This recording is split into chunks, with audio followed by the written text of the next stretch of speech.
Баршаңызға сәлем, құрметті көрермендер, қалдарыңыз қалай? Бүгін сіздермен осындай өте дәмді болып шығатын, әрі кешкі асқа жеңіл болатын, осындай бір өте дәмді ноқаттан жасалатын сорпа дайындайтын боламыз. Құрметті көрермендер, видеоны соңына дейін көріңіздер, және де міндетті түрде лайк басып, комментарий қалдырып, қоңырау белгісін басып кетуді ұмытпаңыздар. Осылай мен сияқты шығарып жатқан жас арналарды өздеріңіз қолдап отырыңыздар міндетті түрде. Ең алдымен кешкісін бір күн алдын осылай ноқатымызды жібітіп қоятын боламыз. Кез келген бөлме температурасындағы суға салып, бір түнге қалдыратын боламыз.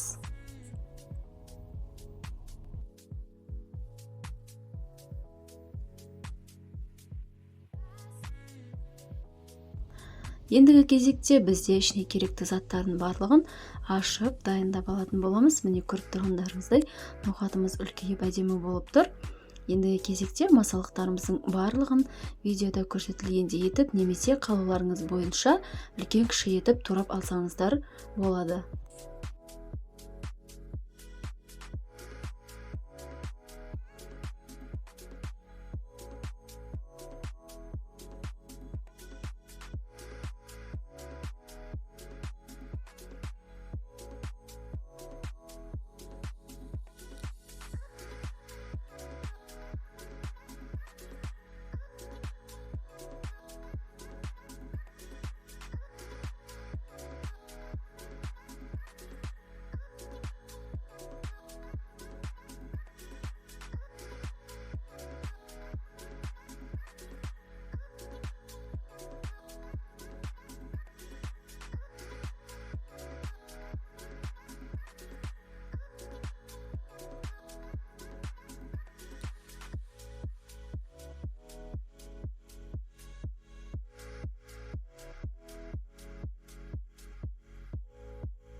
Бұл жерде помидор менде тұздалған помидор, яғни жазда дайындалған.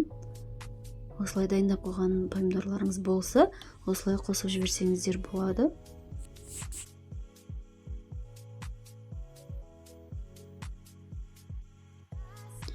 Әдемі болып жібітілген ноқаттарымызды 3-4 қайтара әдемілеп жақсылап жуып алатын боламыз. Және де қызып тұрған қазанымызға майымызды құйып алатын боламыз.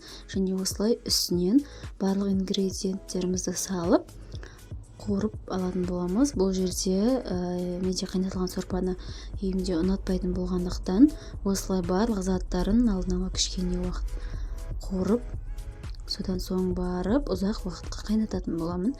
Яғни еті піскенше, видеода көріп тұрғандарыңыздай барлығын бірінің артынан салып, аз уақытта қуырып алатын боламыз.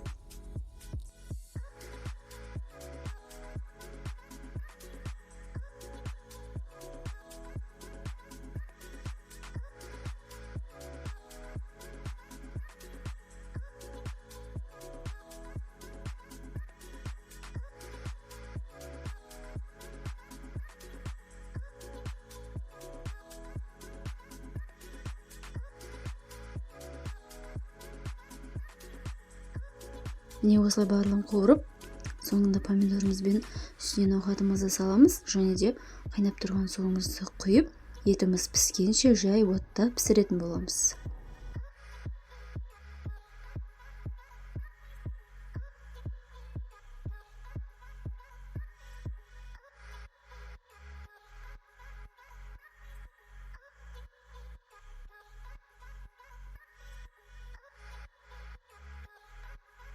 Не құйылған су қазанымызда кішкене тұрып, осылай бір қайнап шыққаннан кейін осылай ноқаттардың кішкене көбіктері шығады.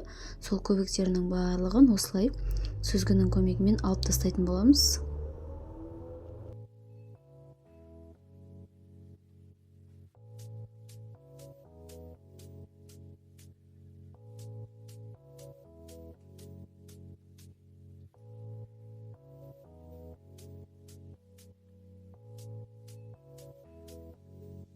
міне кішкене тағы да бір 10-15 минут аралап өткен соң тағы да осылай көбірек болып шығатын болады.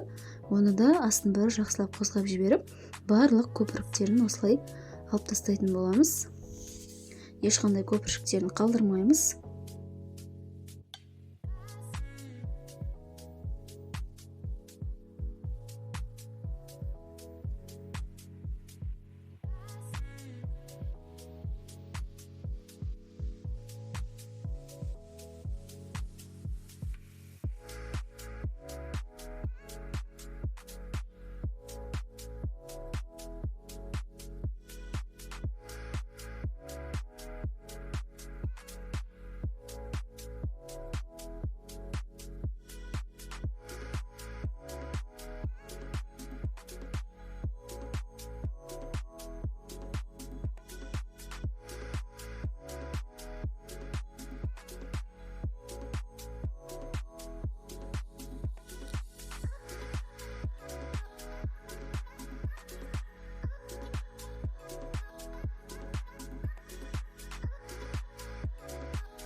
Міне барлық көпіршіктерін алып болған соң осылай астын жай отқа қойып, еті піскенше қайнатып алатын боламыз.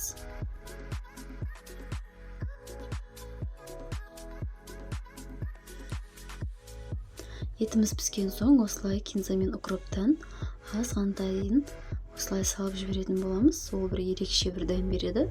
Және де етіңіздің тұзына байланысты тұз қоссаңыздар болады. Бұл жерде басқа артық ешқандай дәмдеуіштер қосудан қажеті жоқ. Өйткені құрамында витаминге толы масалықтар болғандықтан өте дәмі ерекше әдемі болып шығатын болады. Міне құрметті көрермендер, өте дәмді әрі жеңіл болатын кешкі асымыз дайын болды. Қалаларыңыз бойынша сіздер де дайындап көрсеңіздер болады.